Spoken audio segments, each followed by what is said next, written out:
Hey, okay. Hi. Welcome to. Hmm, yes. Oh.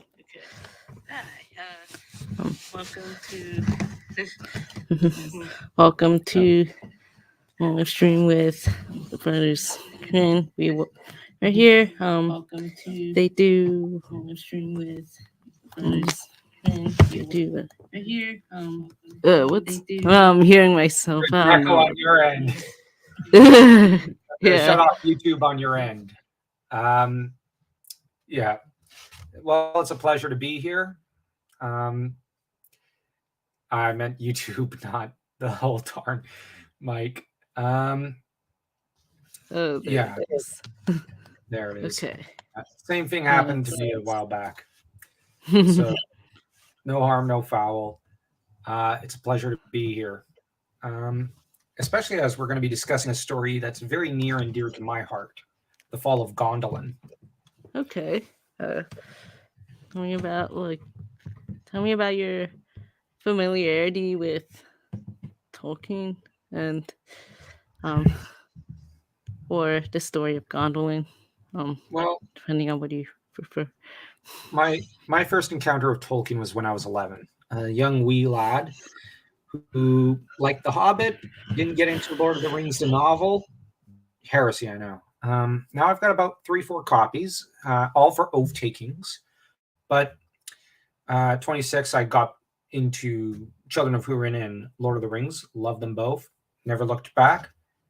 As for the Fall of Gondolin, uh, as a child, I really liked the story of Troy, and in particular, the Iliad, the Odyssey, and the tragedy of Troy's fall. I always sided more with the Trojans because in traditional French households, we tend to kind of honor the Roman custom of taking the side of the Trojans rather than that of the Greeks. And the fall of Gondolin is very much like the story of the fall of Troy. So there's a bit of the callback to childhood stories. How about yourself? So I kind of it was about I'd say about 5 or 10 years ago. I started reading the Hobbit, and then I think I just like picked it up in the library. Honestly, I didn't really have much. Though I think I remember having like a friend tell me, "Hey, I think you should check it out. It sounds like something interesting." And then as far as Gondolin, I I guess the Hobbit became like reading the entire Lord of the Rings, and then the Silmarillion, and then all the other stuff. So I was just like looking for the different like just sort of looking for um I guess once you really like an author and their writing, and then you're wondering what they have and stuff, Yeah, like what else they, yeah. And I yeah, guess it's probably just like increasing curiosity, I yeah. And guess. there's no author who quite draws people in like Tolkien, except maybe Robert E. Howard from Texas. It Hmm. like these are writers whom once you read one story, you want to read all of them. You constantly keep collecting and cluttering up your house with all their stories in different drafts and copies and whatnot. I do Yeah. understand Tolkien's um, Tolkien's like um, the sun in that there's a center of gravity around him, and you're always surrounded. Once you read him, you're always going to surround him and be drawn towards him. So I do fully understand. Um, Yeah. Though but it is interesting though. Sometimes I don't really. Um I guess like I guess when I read Silmarillion the first time, it was, I mean, I wouldn't say it was completely different, but I guess it was just I kind of like, I mean, it took a few reads to like remember it better. I mean, or maybe that's just my personal No, experience, though. I mean, but same. oh, Uh, I remember being entranced in my first read. I'm accustomed to reading older literature and history records because I'm coming at well, I was trained to be a historian, um, but it took me, I think, me like two, almost three reads to, uh, I guess, retain the Silmarillion, and it's just. But for me, the first time reading the Silmarillion, I then immediately flipped it back over and started rereading it, and then I did the same thing again. I just had to keep on reading and rereading and rereading and rereading, and and then I had to reread all the epics and whatnot. Uh, yeah. I think I've read the Silmarillion probably about a dozen times, and Lord of the Rings maybe half that many times. I know most people Hmm. prefer Lord of the Rings. I prefer Silmarillion. Hmm. I see.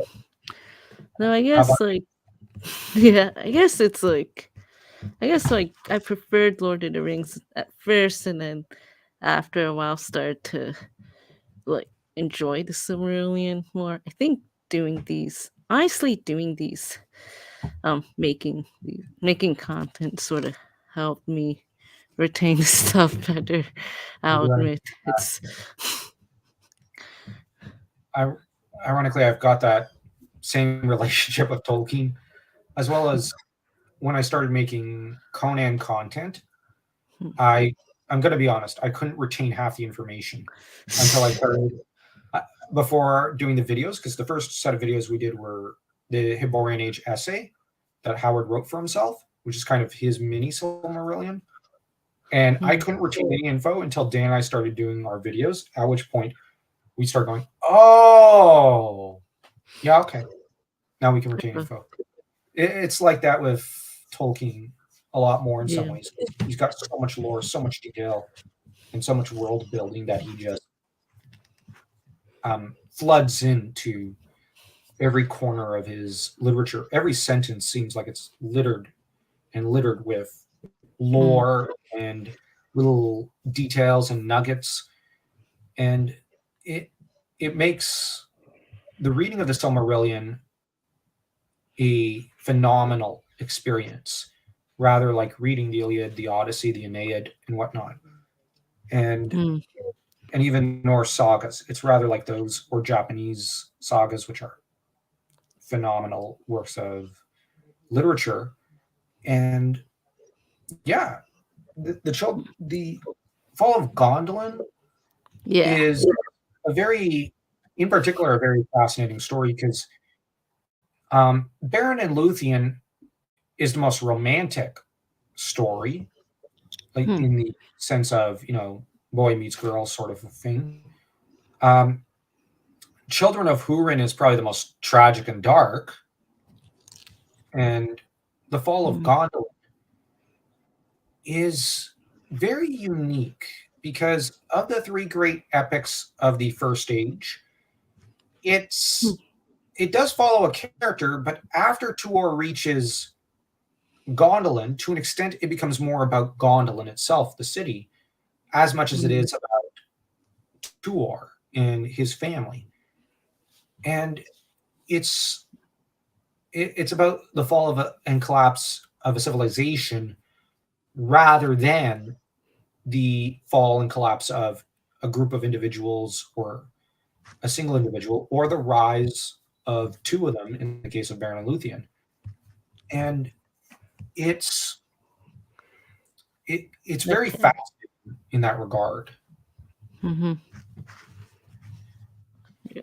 And and it's also very fascinating because you get great heroes like Glorfindel, Ecthelion, uh, and Tuor, and even Idril is a hero or heroine Hmm. in her own way, Oh. Okay. in her own right. And you get these great giants, these titans of sorts, but we don't have entire epics dedicated to them, like we do, say, Baron and Luthien and Turin to Rambar. So this Hmm. story is a very, very fascinating one, as it's not it's not written like a novel in a way. I find it's Okay. almost written a little more distantly. I don't know if that's just me, but Oh, it's very different in its style and its creative decisions that were taken with in regards to the story. yeah, of course. Mm, yeah. Okay. So, yeah. Um, but that being said, there were Okay. discussion points we had Yeah. agreed. Namely, the first one was Olmo's message. So there Um, seems to be two. I think one of them was um finding Turgon, and or it could be about Valinor. Well, I mean, what, maybe I'm being a what, little obsessive over this idea of that he that that he somehow became like immortal. I mean, that's basically what I think of when I. well, I think that now I believe in the copy of the the copy right here of the Fall of Gondolin. I had a Yeah. cover copy. I have a soft cover one. At some point, I have to make an upgrade because I've got everything else hardcover, and I just prefer to have the hardcover because there's more images typically in them. Um, Yeah. Hardcovers are probably just more fun to hold. Maybe. Now I'm just looking through my notes. Now I believe I noted down where um, the message from Olmo. Yeah, page 154. Sorry, I'm someone who takes notes, and I actually need it in front of me. Otherwise, I'm this. I don't have the memory that some like uh, Tolkien lore or Girl Next Gondor had or Red Book. Oh Um, my god. I mean, I always read from a script with mine. yeah, I typically read from the script as well. Or except during the book club podcast, those I take some minor like cue card type notes, and I do consult them. But generally, the discussion between Dan and I are improved and just spoken from the top of our heads. But as far as things like the great family videos, the history of Turin Turambar, stuff like that, I have to script it. It's so hard to retain everything you want to say perfectly. So I do understand that. Um, well, let me see. Okay. No, it was not 154. Oh, 164. Okay. Wrong Yeah. page. Maybe different Now, copies have different like page numbers. yeah. Now, Olmo says to him to find Turgon and look upon the hidden city. Yeah. For thou art arrayed thus to be my messenger, even in the arms which long ago I decreed for thee. Yet now thou must under shadow pass through peril. Wrap thyself therefore in this cloak, and cast it never aside until thou come to thy journey's end. Thou shalt walk under my shadow, but tarry no more, for in the lands of Anar and in the fires of Melkor it will not endure. Wilt thou take up my errand? I will, Lord, said Tuor. Now, this is where we get to what he says is his message. Hmm. Um, I'm just looking through it real quick. Uh, Notably, um, he comments that he's opposing the will of his brethren, the lords of the West, which Hmm. that's an important part because the Valar are not prepared to forgive the Noldor quite yet until the Noldor come to them and beg. Hmm. Which the trouble is that Melkor keeps ambushing Turgon's messengers, and they and Turgon has since kind of turned away and thinks, what's the point? and we're content here. We're good here. He's got Okay. he's grown complacent, but Hmm. um, the and okay, the main message I think is um, and now the curse of Mandos hastens to its fulfillment, and all the works of the Noldor shall perish, and every hope which they build shall crumble. The last hope alone is left, the hope that they have not looked for and have not prepared, and that hope lieth in thee, for so I have chosen. Hmm. And the thing is, his message is to essentially relate to Turgon that it is time to leave Gondolin. Now, the exact word for word message, I don't think he actually Had drilled any maybe, or because I first, knew he had. It was like, but I think that here it harkens back. Let me just look. Uh, well, we're not told, I think, hmm. and I think that it's more the idea of almost, well, I'll say speak through Tuor, or at least entrust a matter to him to find the correct words, and Tuor will take Yeah. strength in almost faith in him in conveying the message. Now, there are um, there are the most prominent story I could think of with this sort of um, uh, I don't want to say device, but character Hmm. issue, because Tuor struggles with finding kind of the confidence, but Hmm. is probably this. I know it's Judeo-Christian, but it's the story of Moses, who Hmm. questions, whether or not he'll be able to actually speak, and God says he'll speak through Moses, and you get Moses who then goes to speak to Pharaoh, and you then get the 10th commandment and Prince of Egypt and all the fights over which movie's better. I don't really care, but that's one way of looking at it. As we have to bear in mind, Tolkien was steeped in a Judeo-Christian tradition that goes back about 1,500 years at the least, if not almost 2,000 years. So, in terms of literature, he's, I think, harkening back to that. But there's also, to an extent, um, the warnings to Turgon to abandon the city and Turgon's refusal to leave it is something that can be found in the story of Troy, with Cassandra providing a lot of warnings to King Priam about what the Greeks have in mind, like the Trojan horse, for example, and Priam Okay. just not listening. So Hmm. you have Turgon's kind of modeled after Priam, I think, while Tuor is a mixture of Moses and Aeneas, as Aeneas, you know, the is the principal survivor from Troy, who flees out of Troy with his father on his back and his son in his arms. Hmm. And his wife, of course, dies, but then her ghost appears to him in the Aeneid and tells him, just go off on the quest.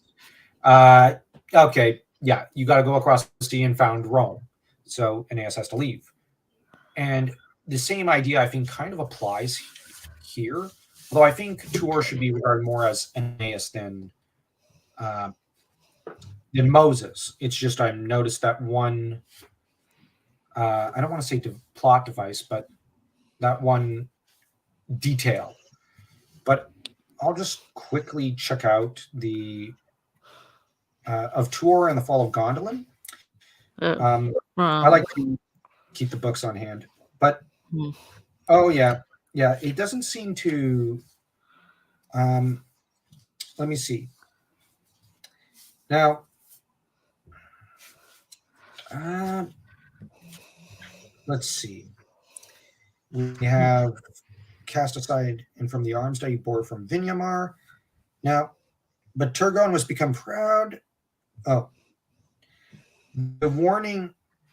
Okay, I think this was the message to an extent, or at least I suspect this might be what was Yeah. conveyed. Love not too well the work of thy hands and the devices of thy heart.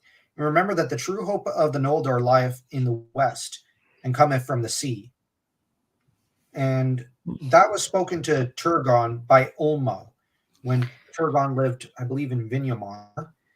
And, Yeah. and the trouble is that Turgon didn't listen.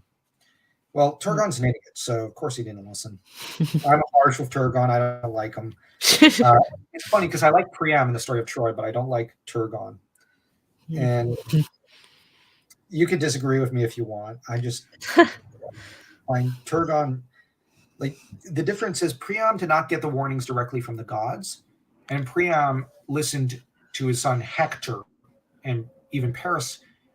And the issue of Troy, the story of Troy, is that it's like Agamemnon just thirsting for an excuse for war and just using Helen of Troy as an excuse, and Priam not having any means of other than just shutting the city gates and defending himself. He doesn't have a choice, whereas Turgon has choices. So I guess that's why I find him frustrating. But it's, yeah, it doesn't seem like, okay, all it says is, but Turgon was become proud, and Gondolin as beautiful as a memory of elven Tyrion.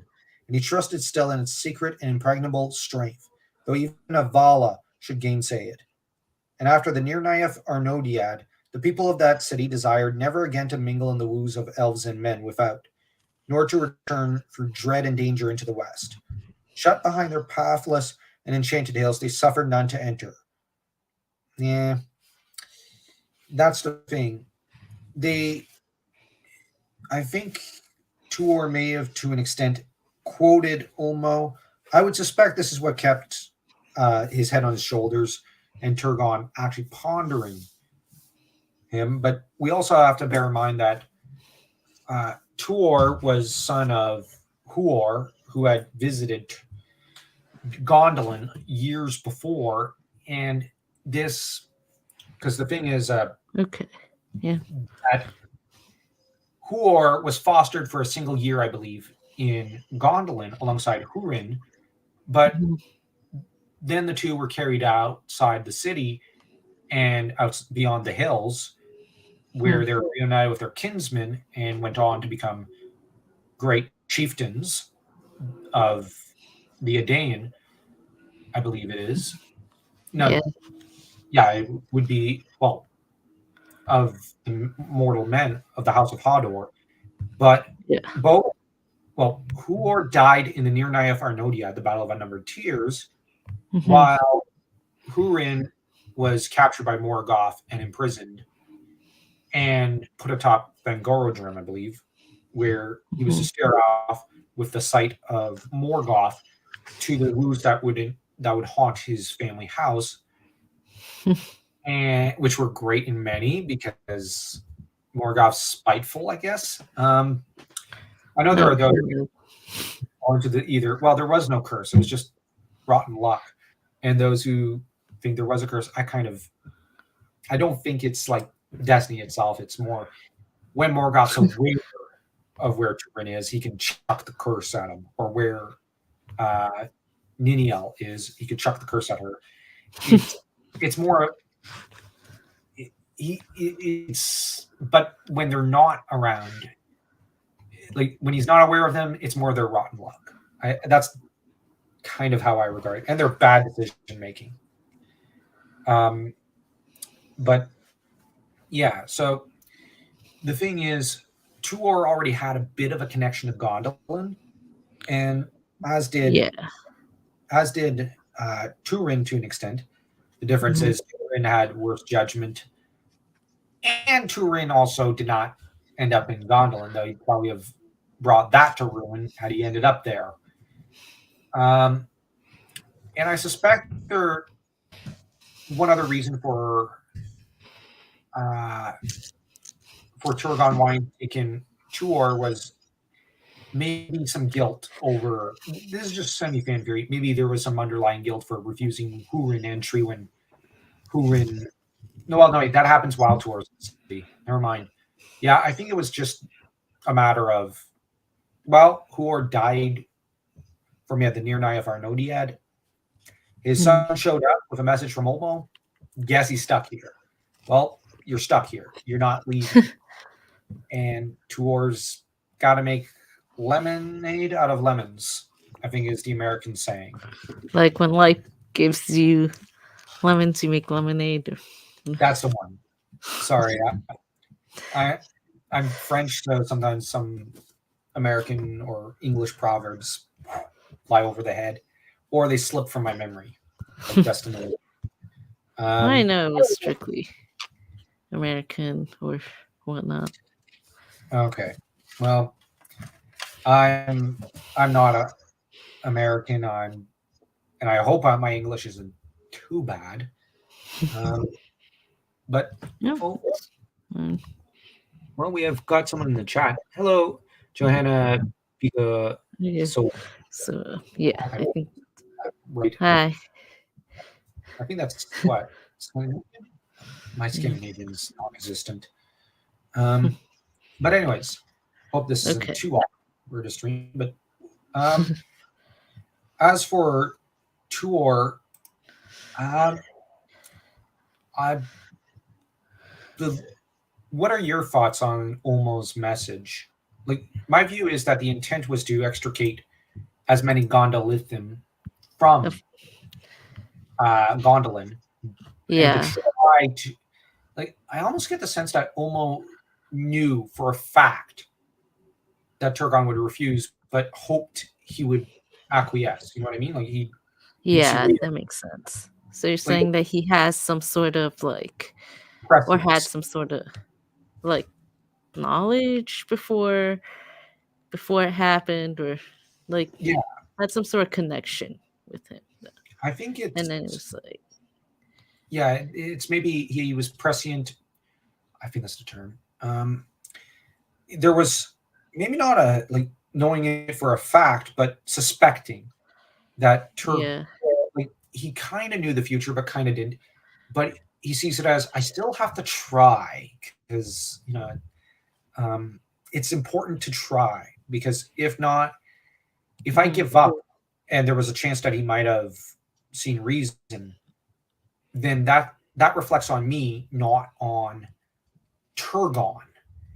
And mhm, we got to bear in mind he knew Tuor would show up because he had the armor designed for. Well, he basically got his measurements ahead of time and had the armor crafted for over and hidden in Vinyamar or well, near it, and Tuor dons it and uh, well, I think the armor would have also been recognized by Turgon because he ended up seeing it constructed or forged, I should say. So there's a myriad of reasons why he'd know who Tuor is and why he'd be friendly and receptive, but not willing to an extent because he had grown proud.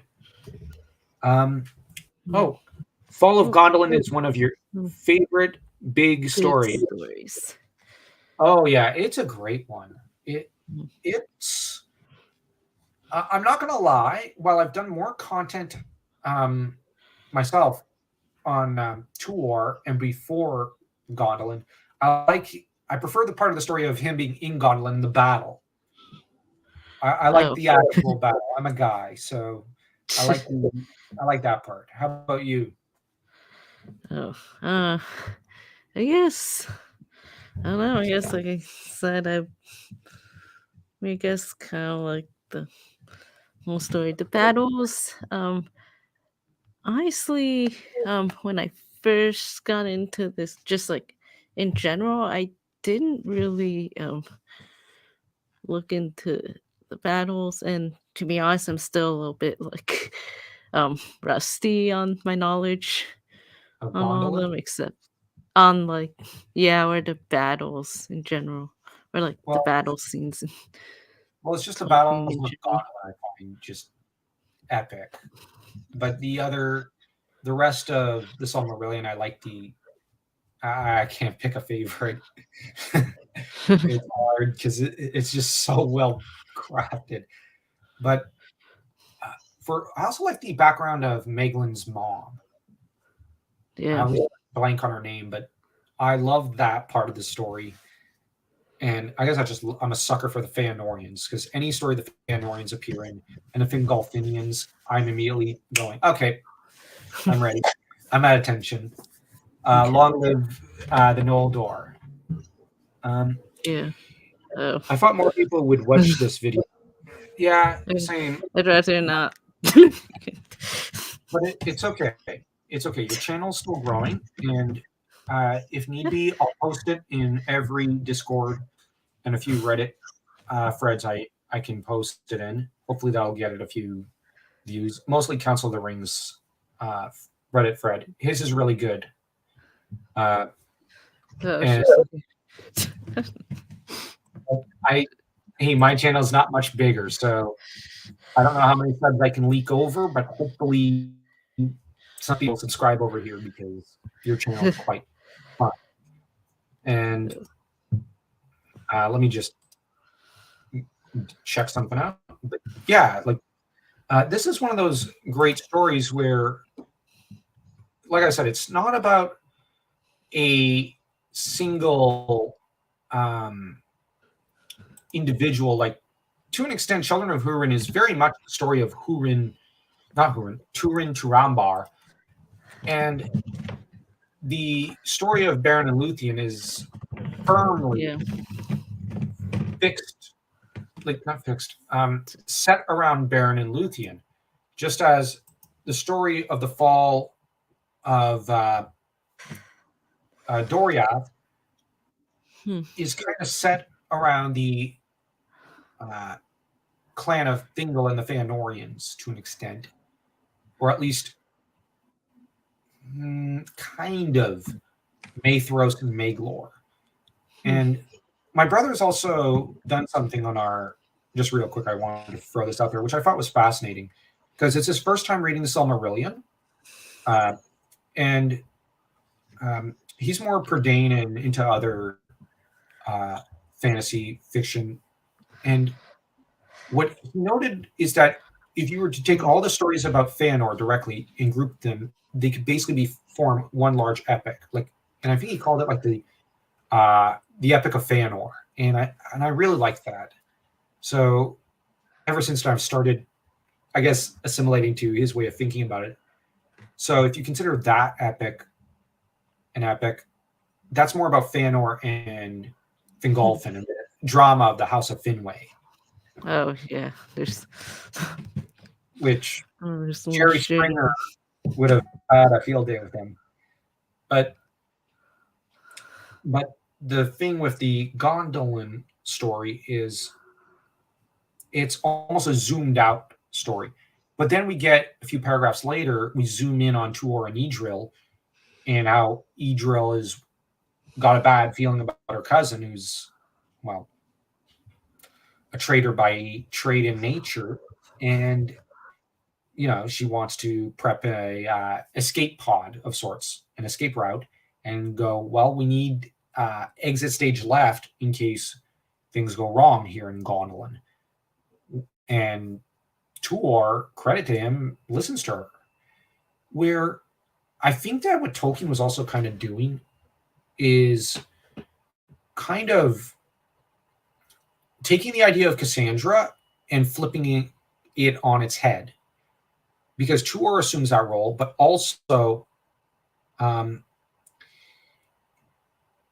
you have Idril, who warns about Maeglin in particular, and yet Tuor listens to her, despite the fact that most Gondolithians, I always struggle with that term, always didn't really want to listen. So it's interesting that when push comes to shove, Tuor is willing to listen, but Turgon isn't. So we get a magnificent contrast between the two characters. And we also get an interesting, if we make it kind of, because Tolkien Lore Geek, great channel, by the way. I streamed it from a while back. He's very knowledgeable and brilliant. Much smarter YouTuber than myself. He made a comparison between Turin and Tuor, but I think one major key difference is that Orodreth listened too much to Turin Turambar and not enough to Gwindor. And I think Tolkien's trying to contrast here Nargothrond with Gondolin, with Tuor not being listened to and Meglin being over listened to, probably. Hmm. I don't know what you think of that theory and view. More listen to versus not listen to. It's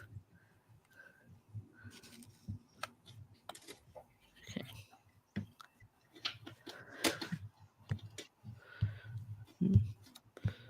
Hello? Hey, Um, you, what's your you're view on the is it? Is that okay? contrast between Nargothrond's situation and Gondolin? Oh, I think yeah. I think you raised some great points. I mean, you said that Mark Ward. Okay, one of them was um not listen to. Okay, yeah. Yeah. Let's see. And I see only one subscriber that is watching this video. That's oh, Uh, I yeah. Honestly, I was hoping for a few more, but okay. it Well, it's we deal that's with the maybe hand that we've been dealt, and probably this stream will probably get a few dozen views, hopefully. And well, I'll keep. I'll just spread it around, and we'll see what happens. yeah. That's all. Let's so where were we? Where were we? Oh yeah, About, basically about the similarities between Turin's situation and Tuor's, but also the difference okay. uh, in that Turgon doesn't listen to Tuor. Hmm. Yeah. Oh yeah. He. Oh yeah. He doesn't really. Doesn't listen at all. Yeah. She's like, oh well. I mean, I already made my plans, and that's what I'm gonna go with. And you're just gonna go. You're stuck here. Yeah, you just have to listen to them and do as I say, and that's And the sad thing is that uh, that where Orodreth shouldn't have listened and Turgon oh, should have, they kind of made the opposite mistake of each other. So okay. maybe Turgon would have been better off as king of Nargothrond and Hmm. Orodreth king of Gondolin. I don't know.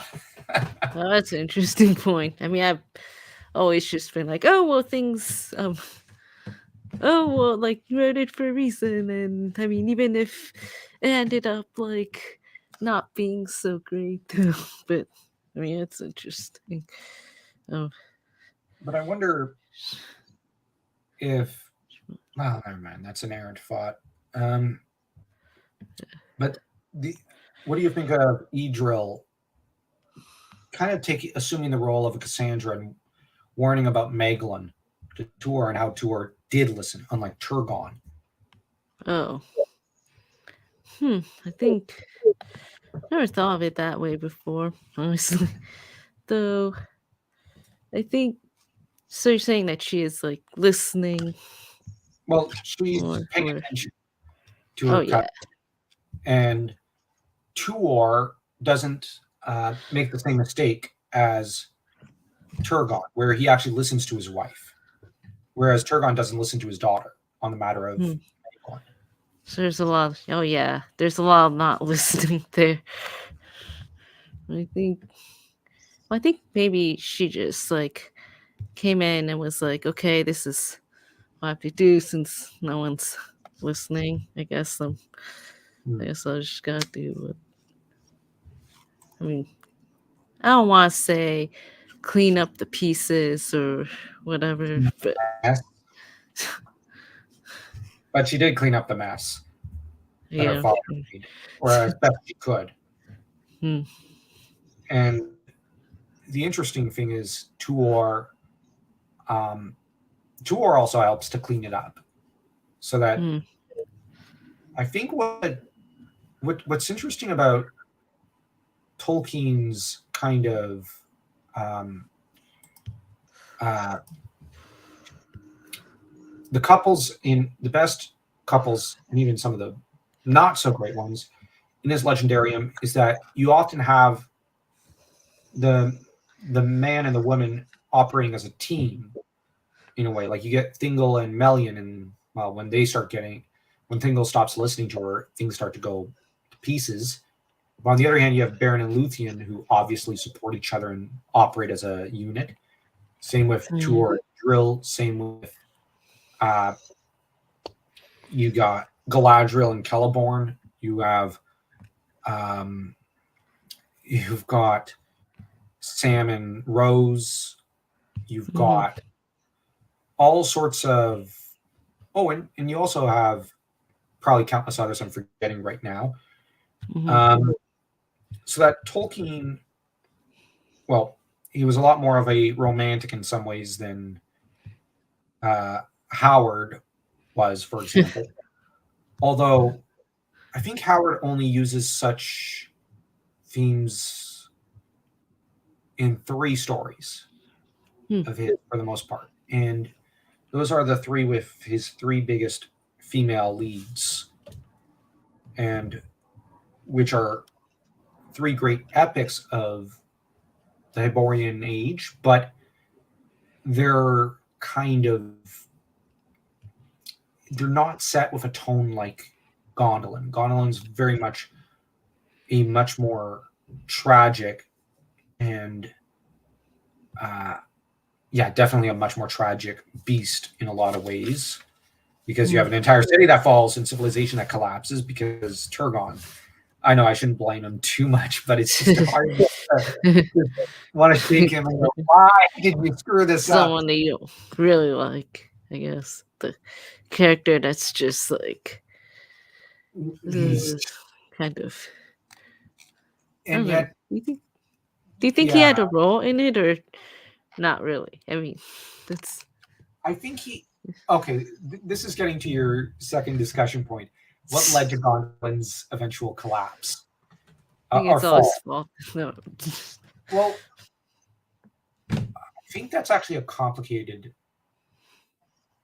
question. Um, for one thing, you have Morgoth, who clearly wanted the collapse of Gondlin and who had an army sent out to sack the city. So that is one major thing that could cause the collapse of Gondolin. Um, I'm just saying. You've got Megalyn, who is certainly a factor, because we got to bear in mind that he came from a pretty dysfunctional family, probably the most dysfunctional in the Legendarium, with his mother having been the sister of Erethel. That's her name. Mm, okay. Darn it, I've been blanking all this time. Sorry. Erethel. I finally remembered it. I never remembered it, but I finally remembered it. Sorry. I'm going to do a victory lap for that one around the house. But my one moment of vanity here. I hope you don't mind. I just never remember her. Mhm, Erethel was sister to Turgon, daughter of Fingolfin.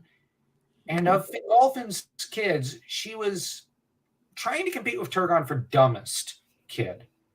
And I'm harsh with her because in the story of Erethel, Turgon was wiser and tried to restrain her wild spirit and tell her, don't go out there. It's dangerous. But if you go out there, will you at least take an escort? And she didn't really like having an escort, but she had to agree, then ditched them, then got lost in the forest where Eglin's dad, Eol, I think it is, lived, and Eol ended up enchanting the forest. And there's questions about her consent in that marriage.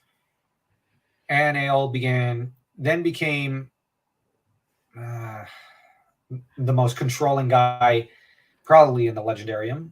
And uh, so he was abusive towards both Erethel and uh, oh yeah. Megalyn. And then from there, Megalyn Yeah. eventually told her mom, let's escape. They escape for Gondolin, and Megalyn not Megalin, Ale follows and eventually tracks them down to Gondolin, ends up there, and is offered the choice of staying in Gondolin, which is almost a paradise, or death, and he chooses. Well, he chooses to try to chuck a spear at his son, which, or at Okay. least a dart, and I think it's worded, and the Mhm. dart. Arathel throws herself in the way, gets poisoned, dies overnight, and Ale's chucked over the side of the city, but not before he casts a curse on Megalin. So I think that curse is a factor, but I think that there's also a matter of Megalin's free will choosing, basically guiding him down that path.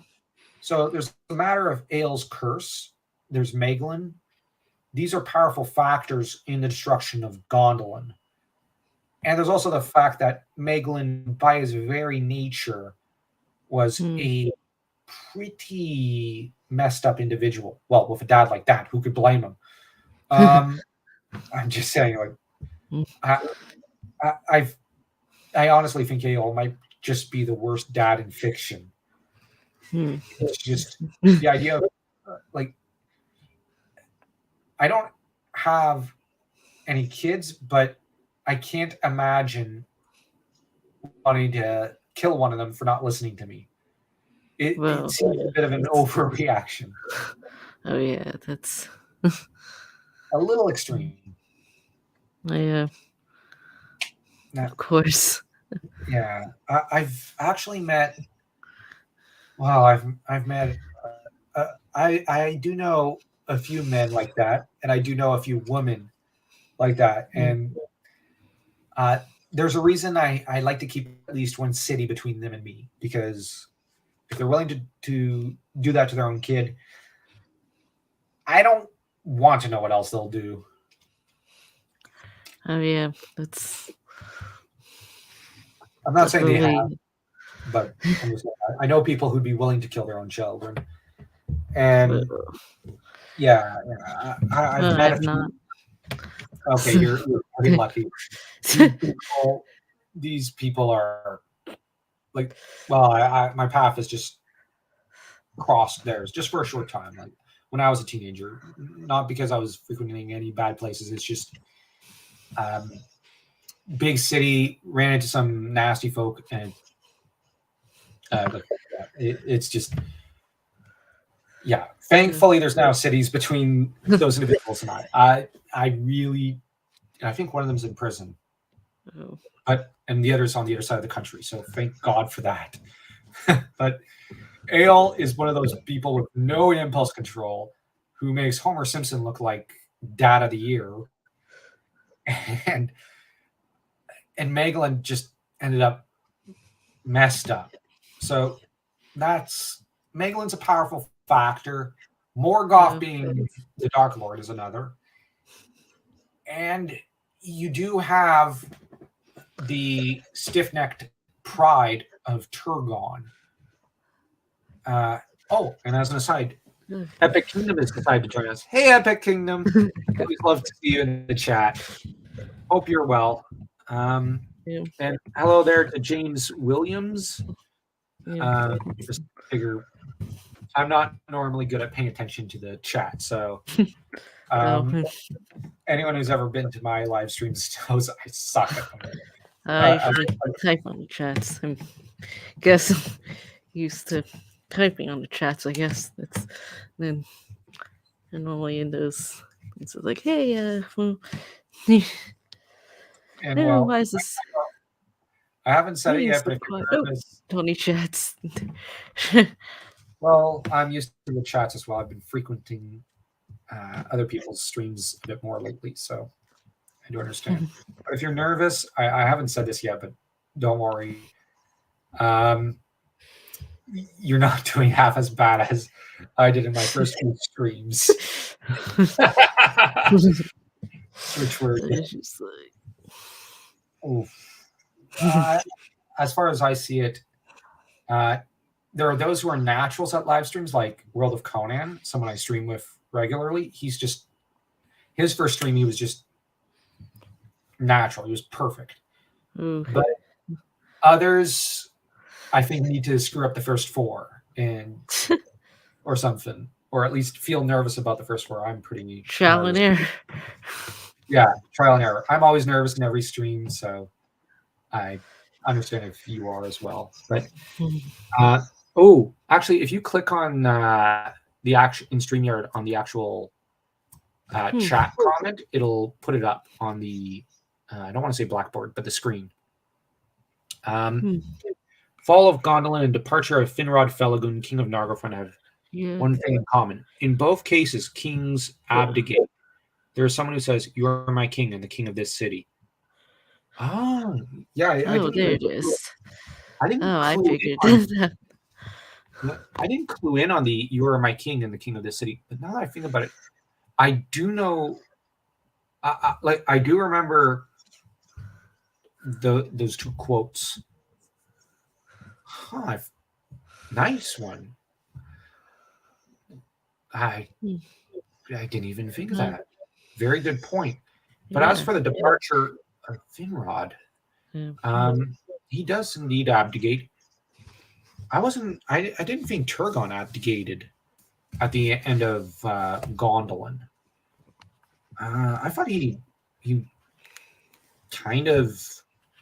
Well, let me see this, because my gosh, he might. Let's see. Let me just. I can quickly scan through this. Let's see. Gothmog, and you have. Was 7 years old, and you have.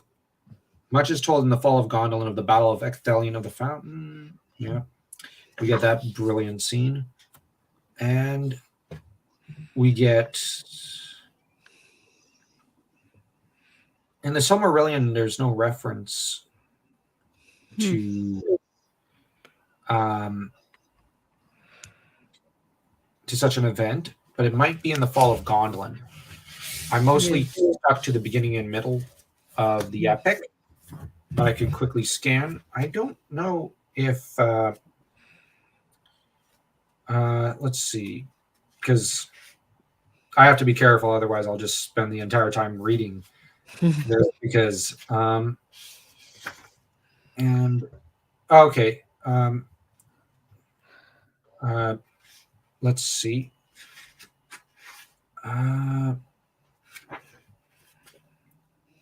Goes not forth. Yeah. Yeah. The reason I didn't have time for scanning the entire document, but I'm pretty sure he didn't abdicate, but if he did, then yeah, it's something worth noting. Okay. But you do have two kings, which I guess you could say fall and die. And I say fall, I don't mean like morally fall. I mean like they both lose their kingdom. Yeah, the power being lost. The difference, though, is that Turgon was too proud to forfeit it, while Finrod Felagund willingly gave it up, valuing his oaths more than his pride and his standing. That being said, when it comes to the fall of Nargothrond, I would argue there's a lot of similarities. With Gondolin is, well, that said, it does have some similarities, but that said, I think that Finrod Felagund was at his core a better king, valuing his people and their safety more than his pride and ego. And while I think that I think that while people are harsh with Orodreth, I don't think he was half. I don't think he was a great king, Hmm. but I think he was. Turgon makes him look like Aragorn. Like Turgon, I don't know. He Like, just I just can't get behind him. I just find it. Why are you doing this? Why are you rushing to your doom? And I find it he shocking has when his people. reasons. Yeah, I find it shocking when people judge Fingal overly hard, like over Oh. harshly. Fingal, I like. I think he's a great monarch, but his fall is destined to be very terrible because greatness and tragedy are interlinked. But Turgon is is just racing to the bottom of the barrel, and it's just uh, so. So that said, it's just uh, but so I think that you have Meglin, Morgoth, Turgon, and I think that one should also bear in mind that in some ways, now in Celtic literature, there's the idea that the king is an extension of the people's will. And this philosophy was epitomized in the Declaration of Arbroath Abbey in Scottish history, where uh, the idea is that the king will execute the will of the people. And if he doesn't, they'll just throw him over and elect someone new as their king. And the idea here is that the king brings grain and good harvest to the land if he's the rightful king. But if he's a tyrant or incapable of protecting his people or serving them, then he has to be overthrown and his line put away, so to speak. Hmm. Or at least the king needs to be killed or cast away. And I think that the idea here is that if the king is the extension of the people's will, then the I'll just say the Hmm. Gondolinians, because it seems simpler. The Noldor of Gondolin had grown complacent and lazy to an extent in in their watch.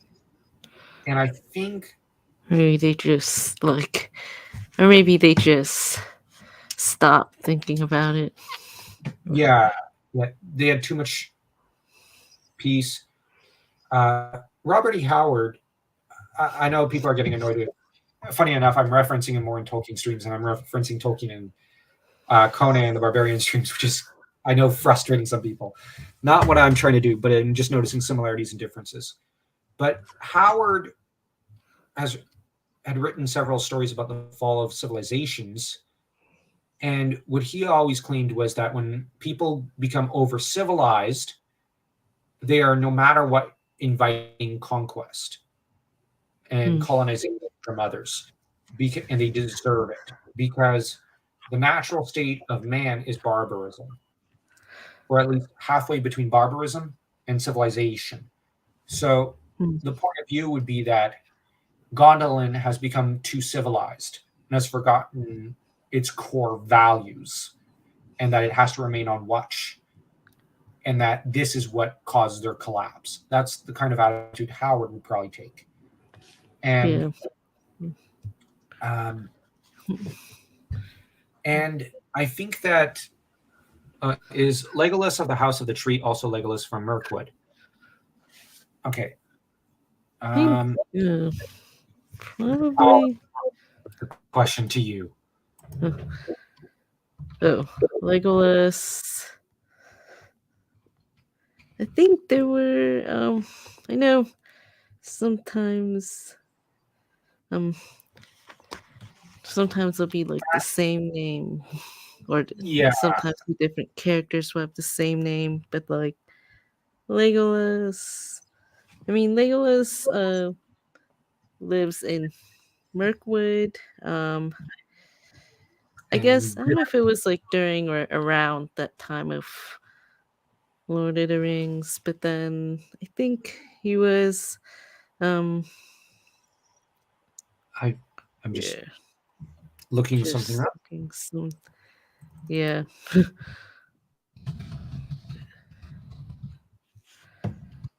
Let me just Think it check. might have been. I know there was some sort of like I knew there was another guy with a similar thing.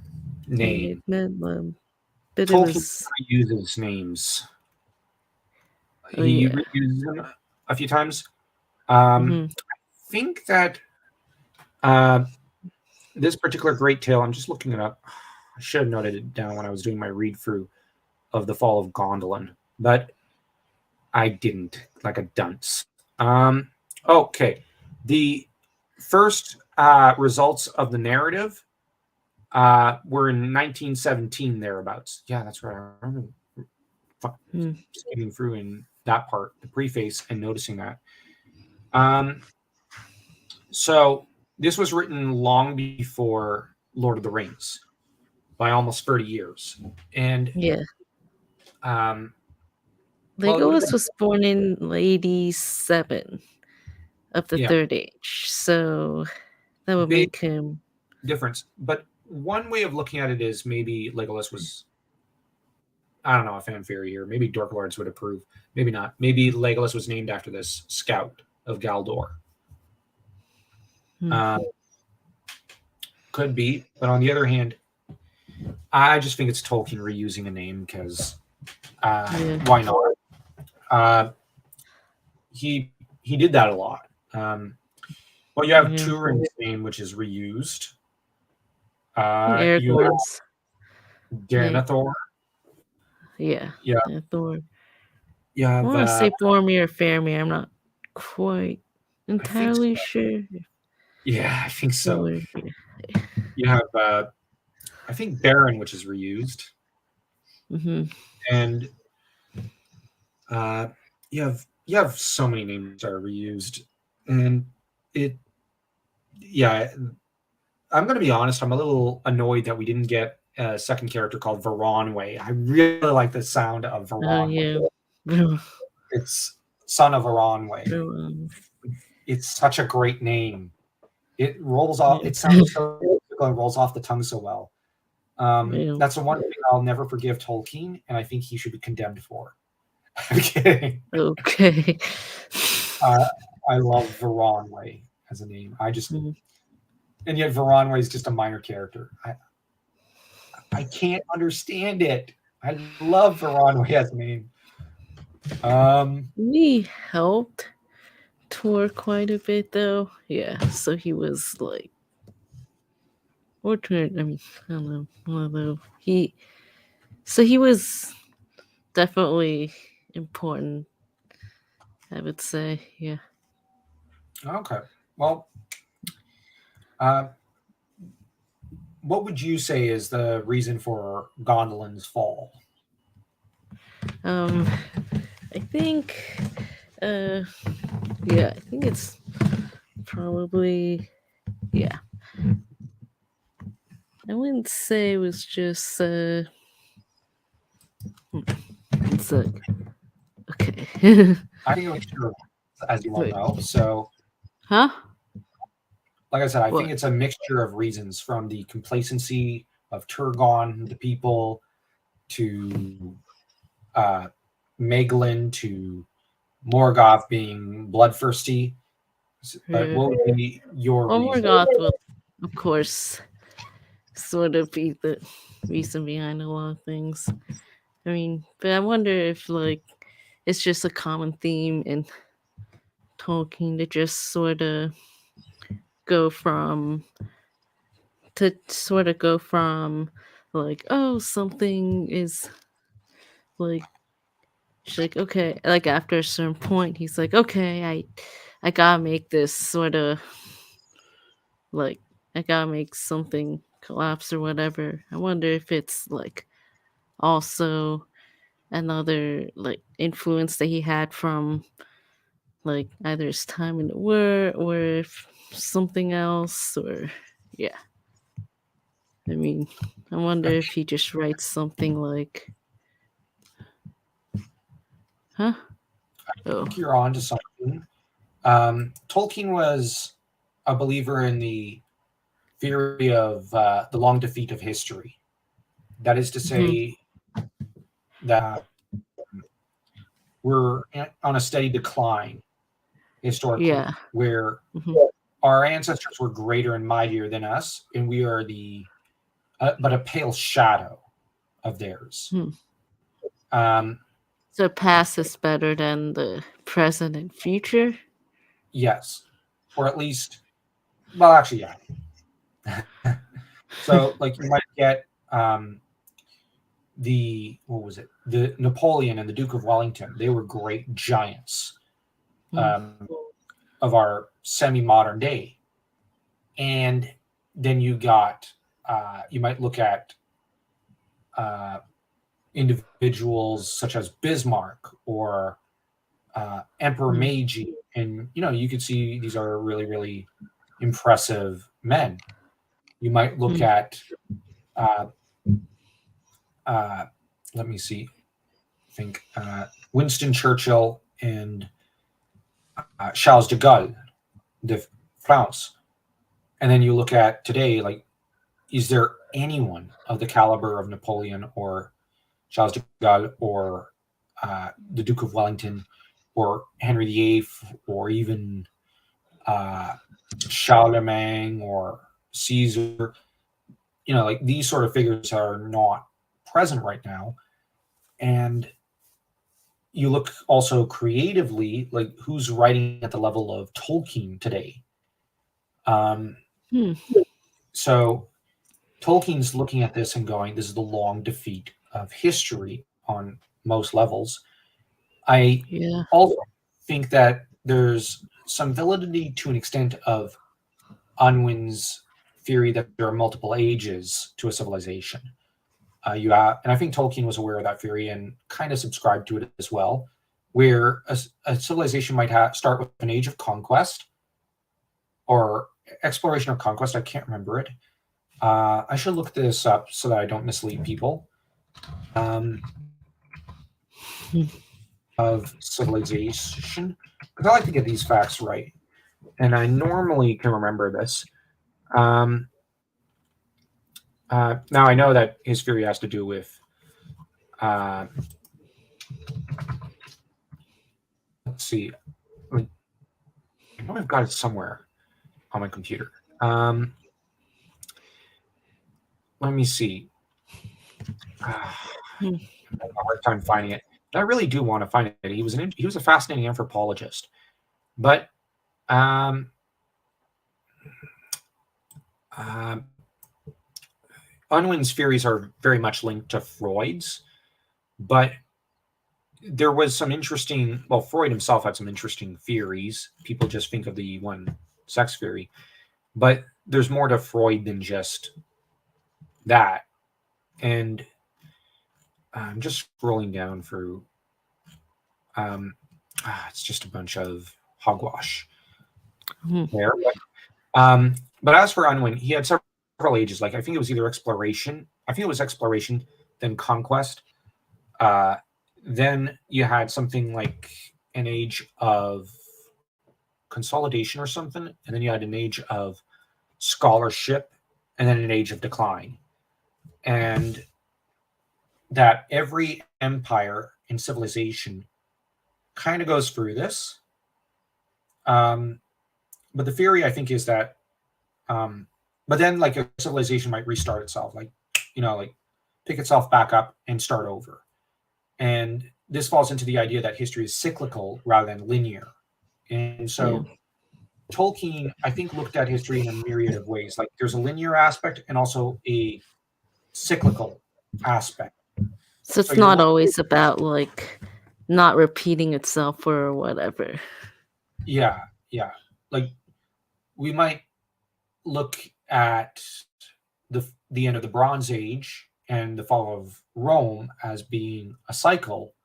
Like, it's the same event repeating itself, But then if you look at the fall of the Greek Empire of the Middle Ages around 1452, I think, or 53, that has that event is very different from the fall of Rome. So history doesn't exactly repeat itself there. It doesn't lead to this. It leads to the Renaissance to an extent, not to, well, the Renaissance was already in full swing, but like it's not at all. Well, this causes an even bigger explosion in the Renaissance, but it's not at all like the the previous collapses of civilization. Mm. And you then look at, um, for example, maybe French civilization. It suffered a momentary collapse in the French Revolution. People forget how destructive that was on France. But then Mm. France refound itself. It dissolves itself as a kingdom and refounds itself as a republic. Then that collapses, and you have a series of disasters until the empire, and then that's destroyed, and you get Mm. the Second Republic. So I think Tolkien would look at it as both cyclical at times, but also linear. Okay. So yeah, So you're like right. So like, sometimes it is, sometimes not.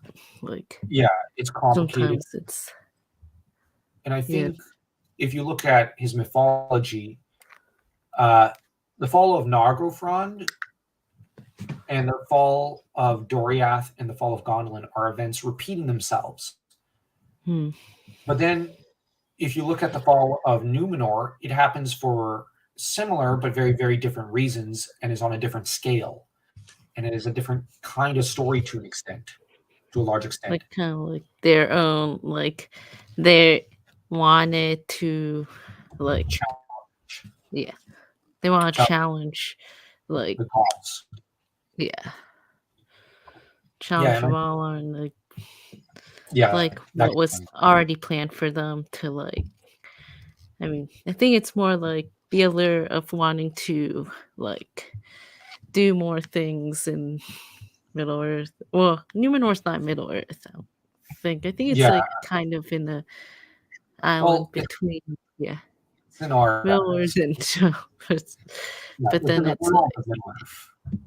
yeah. Yeah, Okay. Well, there's I think Tolkien's that's looking at. sorting out. I think that with the fall of Gondolin, thematically, he is looking at, like, you look at how many societies collapse in his world.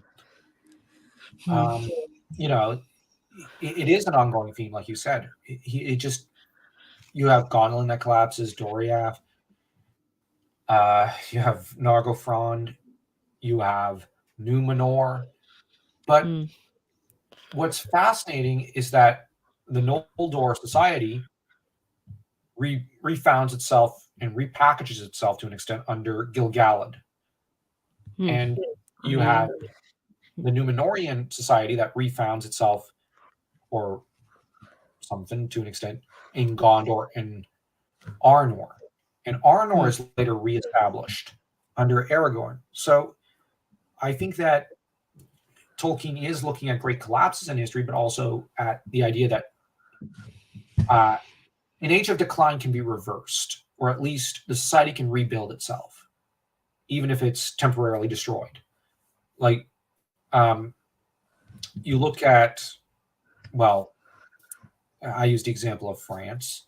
You also Hmm. look at Japan. They had, what was it? I think two collapses, and then you had the Heian Jedi period, and then the Heian Jedi collapsed, and then the next era collapsed by the end of the Muromachi period when Kyoto was sacked and razed to the ground, and then you've got technically that samurai culture that collapsed uh, around 1867, and so Tolkien's doing the collapse and our societies are, and this is also a theme in Star Wars. I noticed because George Lucas is an Oh yeah. anthropologist. Is that our societies are in a continuous cycle of construction, creation, destruction, and then rebirth. This is a constant cycle in our civilizations. And given that this is mythology, it's on a grand scale and scope. So Yeah, Tolkien definitely used that as a theme, as an ongoing theme. Now, the difference is between him and say Howard is that Howard just saw it as in the end all that will be left with is rubble and barbarism and cruelty. He's very, very bleak in his outlook. While although with Howard he regarded it as it's not about um, how long the civilization lasts. It's about the mark it leaves on history and on uh, Yeah. fighting the good fight, so to speak. Not like actually fighting, but like you know what I mean, leaving Like your own quality versus like versus length rather. I mean, I won't say yeah quantity, but it's just more like the yeah, virtue. because it was yeah, because like last I think last week I did video on something that like was interest that was like that interested me for a while. It was about why Aragorn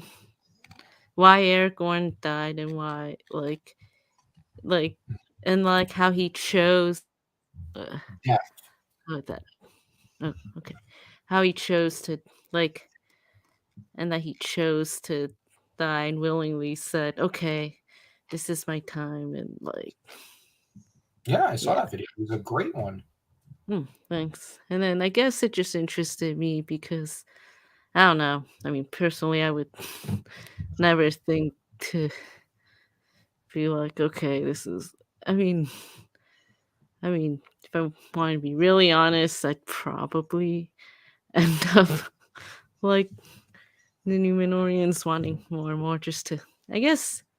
I mean, I'm not saying they're right. I guess it's just more like I could understand, like You where can they're understand coming the from. choice. Yeah, I can understand why they want to continue living against like the will of the gods. I mean, it's I'm just like I'm not gonna lie. When I was younger, I'd probably agree with you. Um, in my now that I'm in my 30s now, so now in my old age, I'm joking. Um, it becomes I, less and less appealing.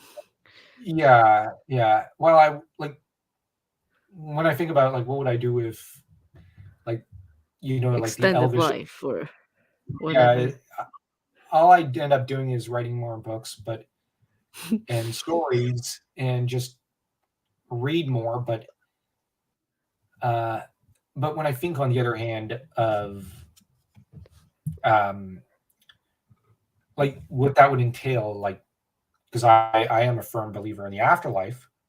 Um, Mm, like, never seeing my father again, whom I dearly love and miss every day, and when I think of my dog passing one day and being mm, cut off from him forever, I find that intolerable. And to like live forever, like yeah, living there's forever.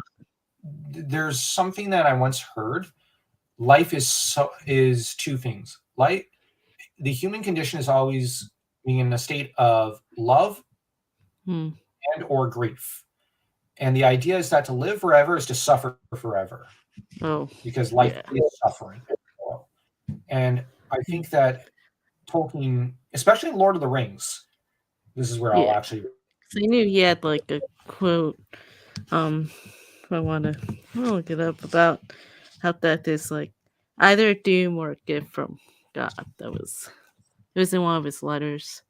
Um, it was. I mean, that was. I mean, it was in one of the. I think it was in the one that's in the Silmarillion. The Waldman letters. So it was kind of about um like comparing, Mhm. maybe comparing or whatnot, like or just sort of explain why he made the elves immortal and the men mortal or something. Yeah. Well, I know that when it comes to in universe, it's called the gift of Iluvatar because the idea is mortal men will get to go, well, will get to participate in the second music of the Ainur, while the Mm, elves don't know their fate. And Yeah. now, dwarves also get to participate in the second music of the Ainur. That's also a forgotten factor. They get to physically construct things. So the dwarves know where they're going. The mortal men know where they're going. But They the also, elves don't. So in a yeah, way, there's like a good side and a bad side to being like, or quote unquote being each of them, or well, yeah. not. So I think that in the end, you get like Elros and uh, uh, you get Elros and even Luthien. I think they make and even Aragorn, they make the correct choice, accepting To your me, end when it comes. And I think it's a yeah. matter of humility. Mm-hmm. Now, where Tolkien introduces the gray aspect is with Eorendil and Elrond, who choose an extended lifespan and this uncertain fate in the end, not for themselves, but for others. Yeah, And that's. with Elrond, and Eorendil, it's definitely a sacrifice because Mm-hmm. Elrond is choosing not to know his own fate in order to serve others. And Eorendil is doing much the same, even though Eorendil wanted to be counted amongst mortal men rather than the elves, but and the Eldar. But he makes Eventually, he chooses he to chooses be alongside among Elrond, the. Yeah. which I think brings us over to the last main major discussion point of Tuor. Why Yeah. did he be chosen amongst the Eldar? Yeah, Um, that's the thing I was. Because I think he does. I mean, I have it open. I mean, mainly for. I mean, I just like been having it open. It says in the primary story of Luthien Baron, Luthien is allowed as an absolute exception to divest herself of immortality and become mortal. And then later he says,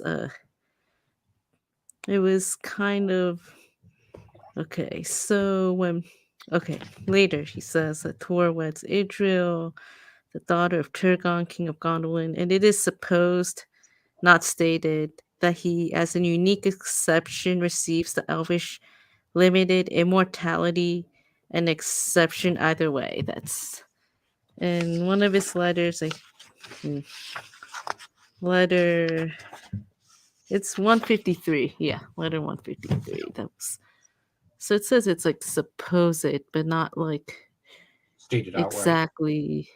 But you Well, do kind of bear in see it. mind, we got to bear in mind the frame narrative of the story, where it's this is a body of legends being passed down through the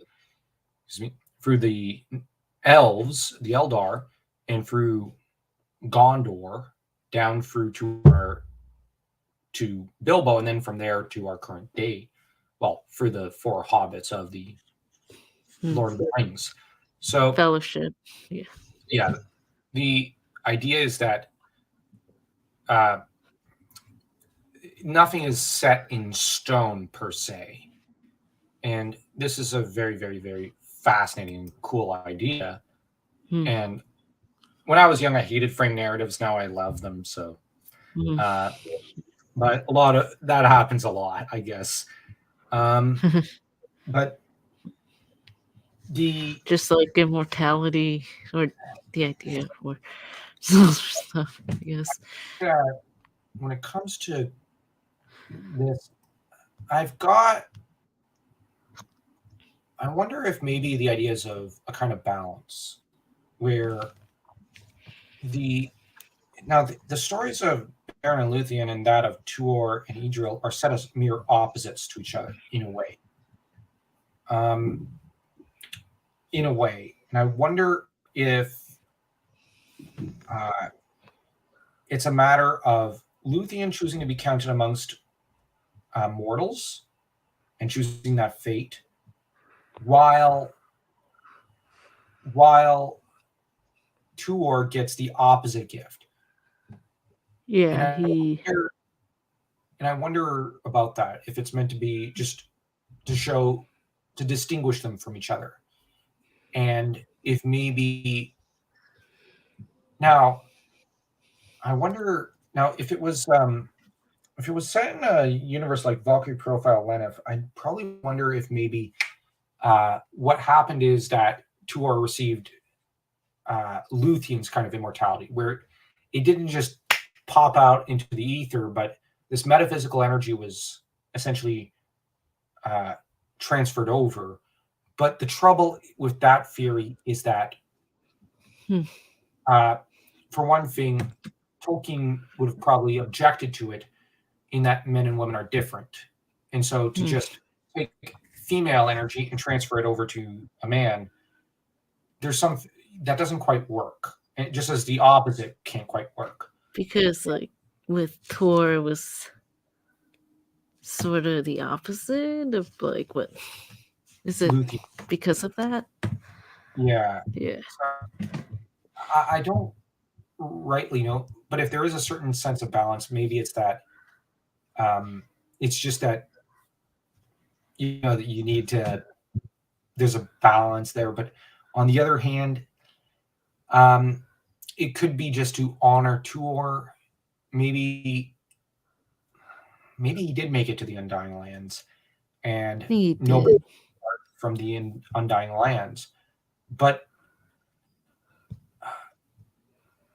Hmm. well, Tolkien has a few theories about that in Nature of Middle Earth, which get Oh pretty yeah. esque. And Girl Next Door has made some excellent videos on those, Hmm. and creepy ones. But the then again, some of her videos are kind of creepy, and the theorizing. She herself is a really fun person to talk to, but she some of the direction of Tolkien's like Tolkien. I think she's the one who said there was a hidden horror author in Tolkien, and there definitely was one. If the man had not been writing mythology, I would have said he should have written horror, because some of his ideas get a little creepy and scary. But I think that when it comes to Tuor, what's bizarre is that I don't think he would have quite gone insane in Valinor. So, on the other hand, I wonder what it like. We have to look at immortality and what does it mean to be counted amongst. Yeah. I wonder if he 'Cause died.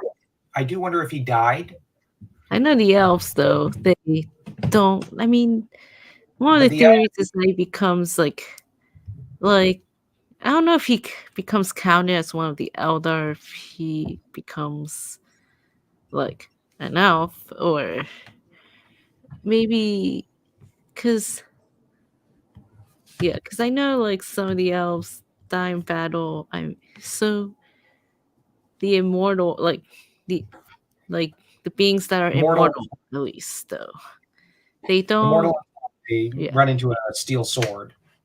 yeah. Um, Let So me they're just just saying that eventually everyone dies like probably like in the yeah. middle age or whatever. But Um, Let me see. Um, but in after days, it was sung that Tuor alone of mortal men was numbered among the Eldar race. Um, Now, I do wonder if one possibility is that maybe there was the request made to the Valar, and hmm, where maybe the choice was laid before him to be counted amongst the Noldor or amongst mortal men.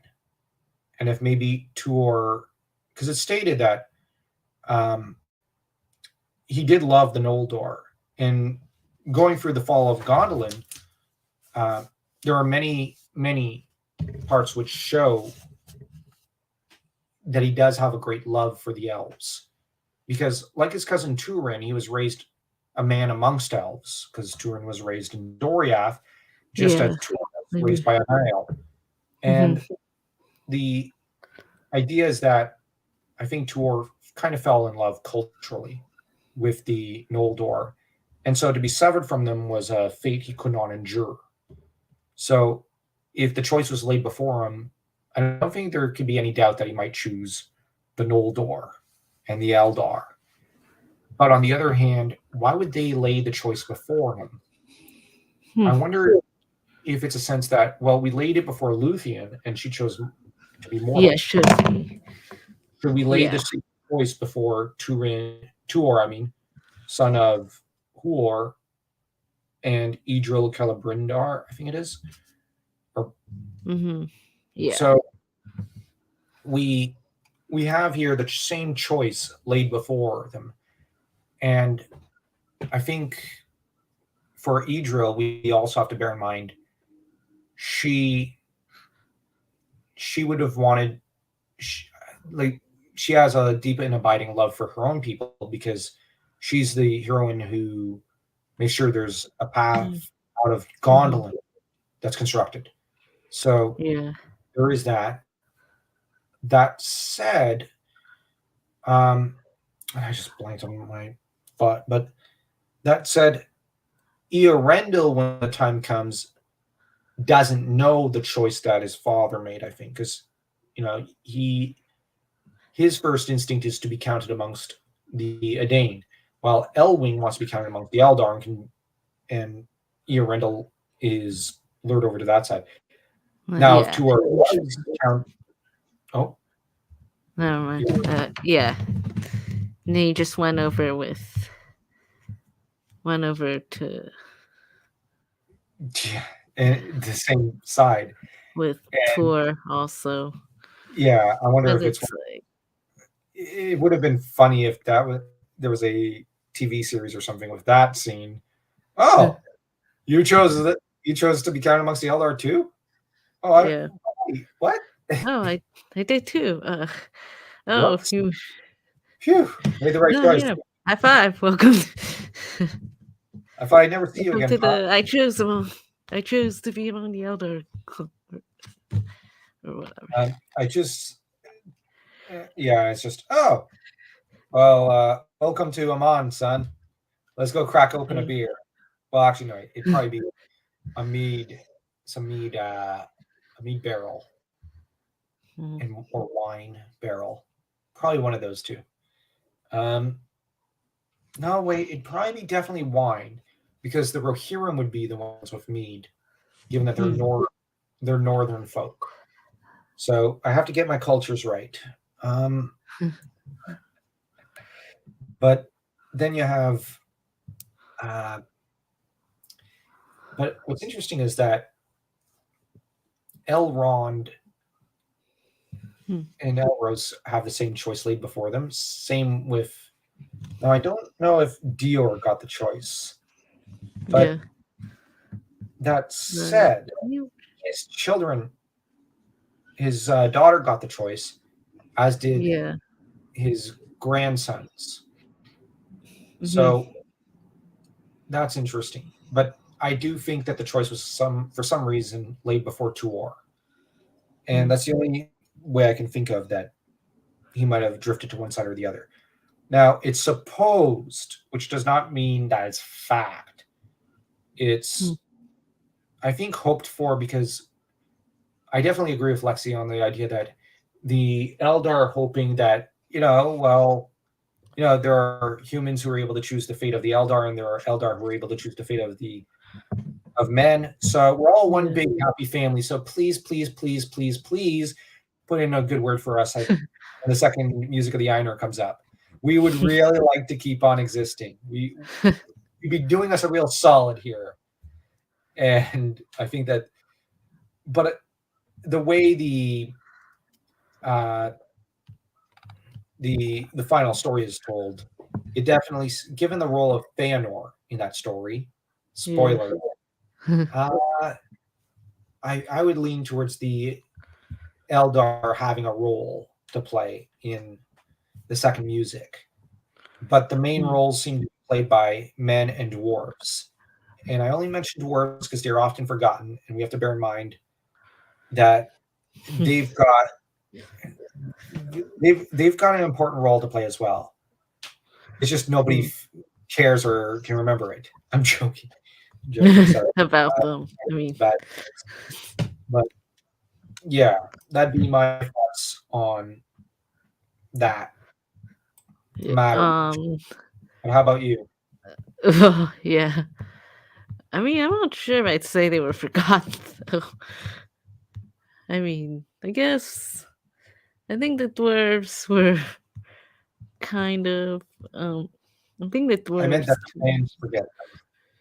Okay. Oh, the fans. Oh, yeah, that's probably. I guess.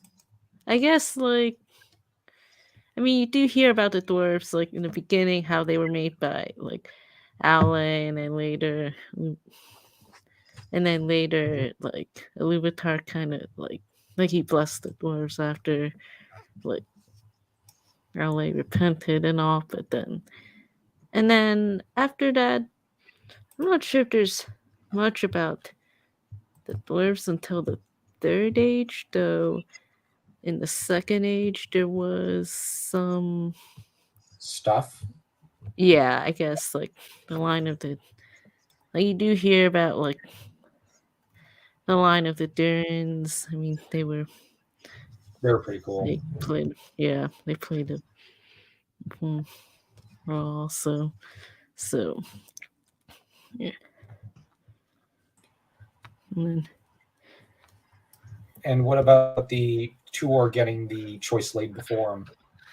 yeah, yeah, I think I brought it up because I keep looking at this quote when I think about it. I mean, I want to say he, like, becomes one of the Eldar, but it was never really said that he was.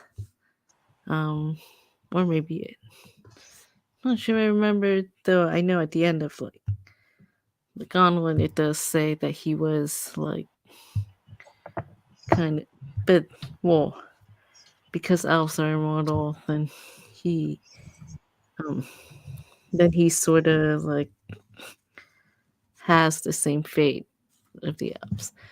But then I guess if you're looking at, like, Lord of the Rings and, like, certain mortals going there, they're not like, I mean, it seems to be made clear, like, okay, well, they're going there, but that's not gonna make them immortal. But I guess I just found it kind of interesting, the difference there.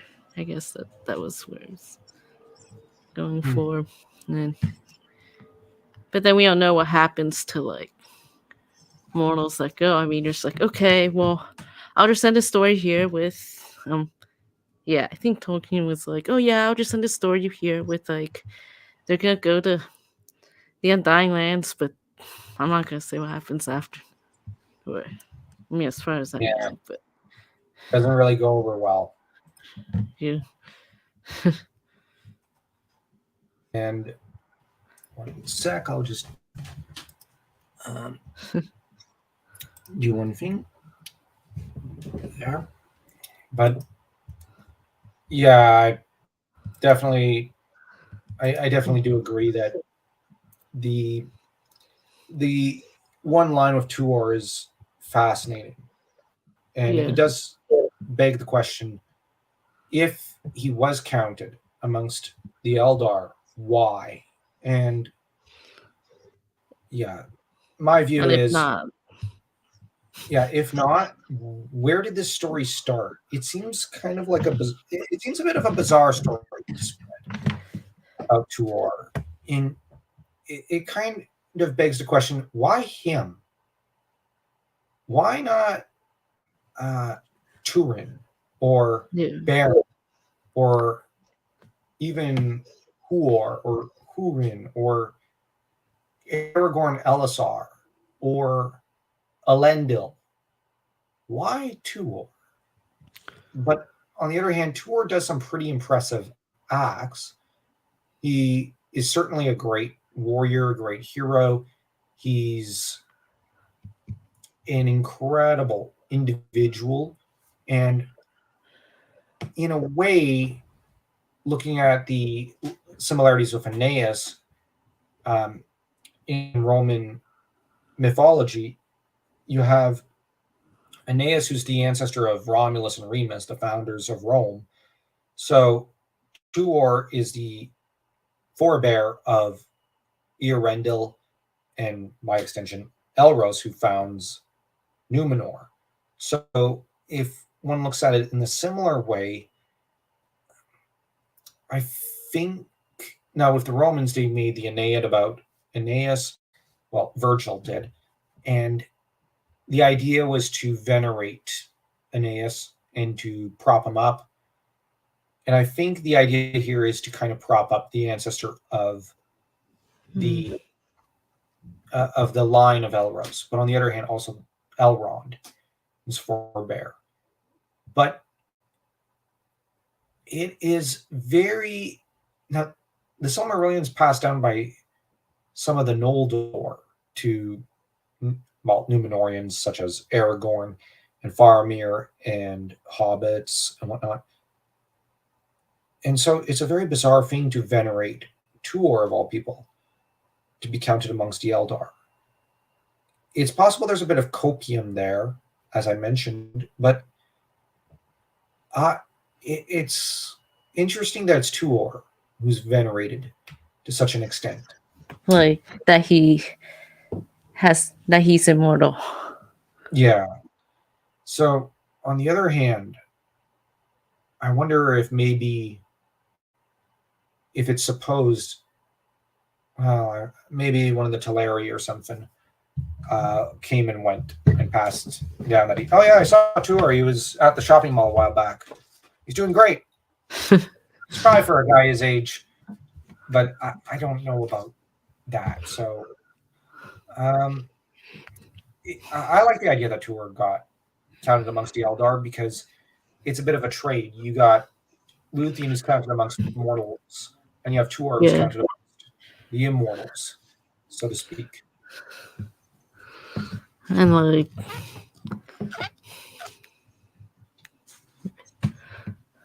yeah, I think he, yeah, I think he did. Like, yeah, I like to say that he did. It seems like, It makes it more interesting. yeah, but it seems. I guess what makes it so interesting is he's the only one that's like.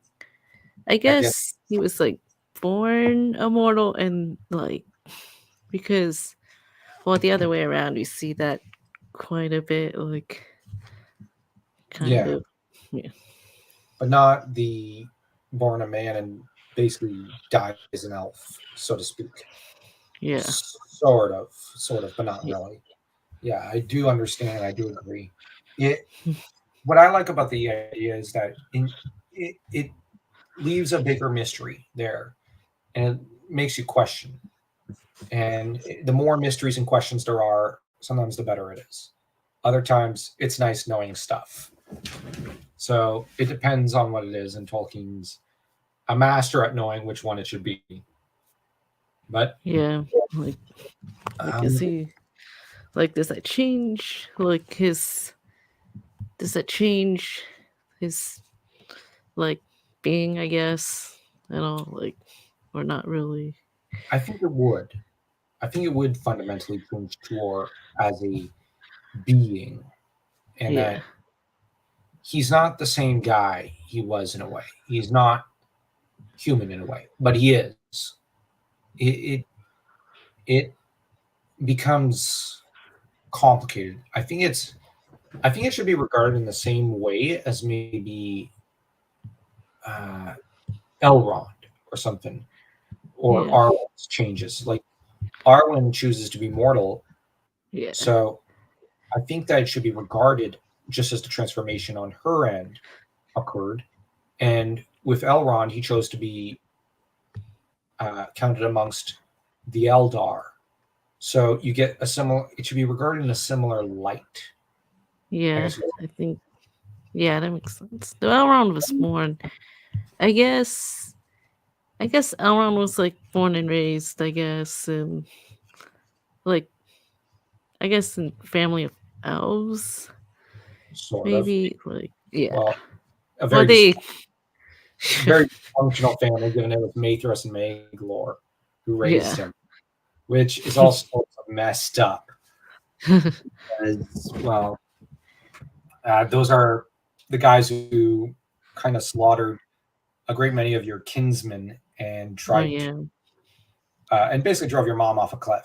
So But yeah, the elves in the first age.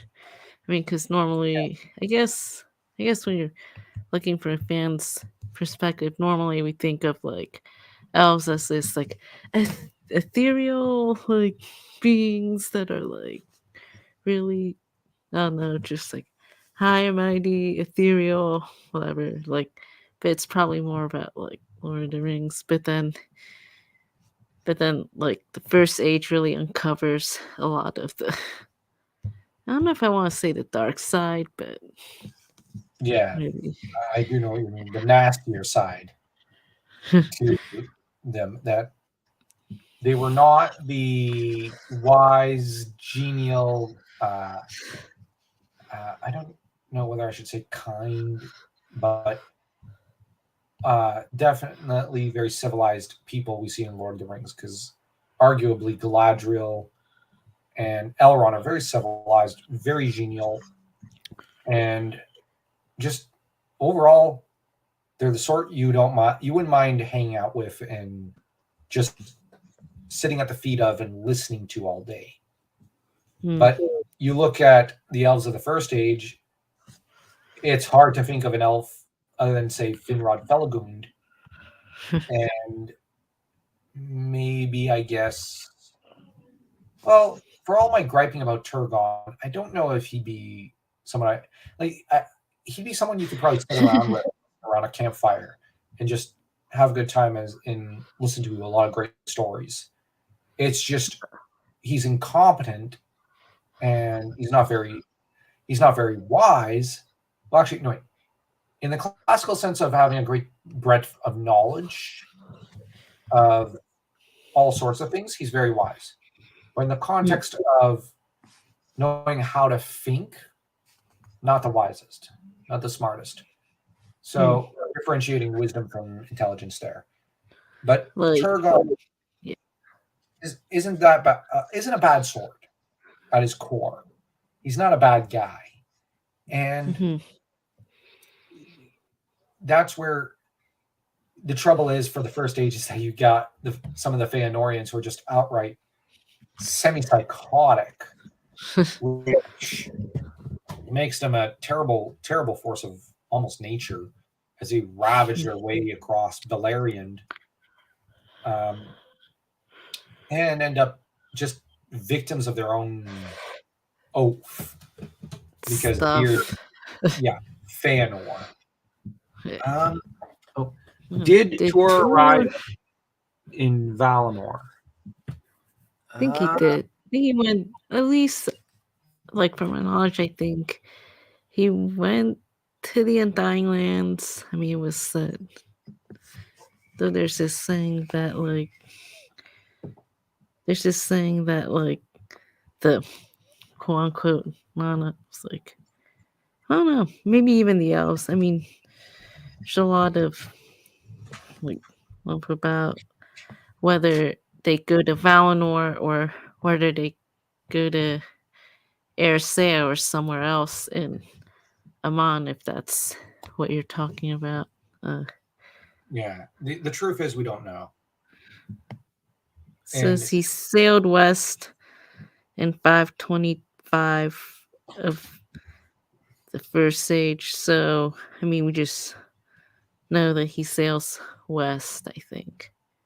that's all. Yeah, honestly, don't know, but it's I think something that's in this case it's for every fan to decide for themselves, Hmm. and where we're to make our own choice on what we want from the story to an extent, but it's meant to be left open. Yeah. I think Well, that's I my know opinion. there's some stuff in the histories of Middle Earth about like what Valinor does, or even probably someone me could probably deduce. I mean, I guess it could also it kind of reminds me of this one common question about like in Lord of the Rings, like when Sam goes to Undying Lands like sails west like 60 years later, would Frodo still be around? That's like another um Question. yeah, that was another yeah, question. Or Hmm. I don't know.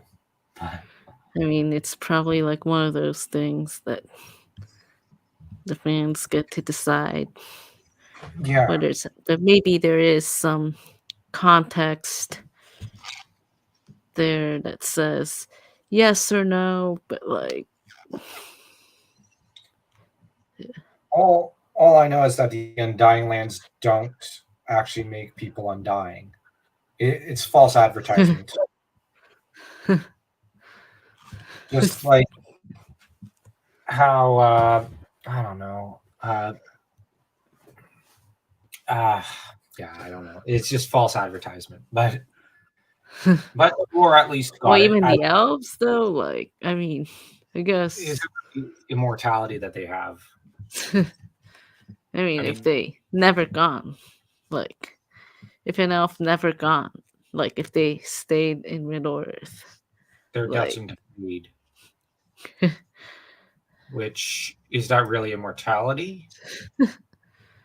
I uh mean, it doesn't sound like it, yeah, I and mean it's. I think it's a matter that, yeah, we don't know, but it makes the story a bit more fun because there's that reader interactivity to it, which is like something that Tolkien does have. yeah, But I'm gonna have to actually go soon, yeah, so I think it's a good uh, place to stop. Yeah, yeah. but either way, it's been an absolute pleasure and joy to quietly examine a bit of Tuor, Gondolin a little, and Of whatnot. course. Yeah. I'll just I'll just say before we go, everyone, don't forget Okay. to smash that like around and to smash that subscribe button here and over at the Brothers Grimm because let's get both channels built up. Let's let's try to get Elf all the way up to 300 or closer to that. If we were. As if we were, I mean, I know. As if we were something. Yeah. All right. Okay. Okay. I guess what's usually it's things like thanks for your um it's been good to have you here. I hope to see you again soon. Oh, sure. I don't mind. And Have to do another stream like this. yeah. Though it might not be Hmm. uh, in the next few weeks because there's just oh my gosh, it's so busy. There's Spanish like at the end, like he just gives a speech. Like, I don't know half of you have his Oh yeah, like, and then just like I don't know half of you half as well as I as well as should. I should. Like Yeah, half of you as what was it? I I don't like know less. half of you as much as I should. And I don't, and I I like like you. less than half of you. Yeah, Yeah, thank you. Which that's such a great speech. yeah. Um, But I guess I don't know if there's a way to. I mean, if I remove myself, and then no, I just okay. well, real quick, Tolkien explained it. The interesting part of Tuor is that his fate was turned to that of the Noldor, so he kind of became an elf. Yeah, yeah. We just ended up discussing that for about 30 minutes. But yeah, Tolkien explained it. Yeah, it definitely is an interesting part of the story of Tuor. And my theory is that he had the choice laid before him, or at least Idril Yeah, did, and they chose to have counted amongst the Eldar more than he loved. It's not that he didn't love men; it's just that he had learned to truly love the Noldor. And Mhm. yeah, so anyways, I gotta get going. So do Okay. take. Wish you all a very fond farewell. And then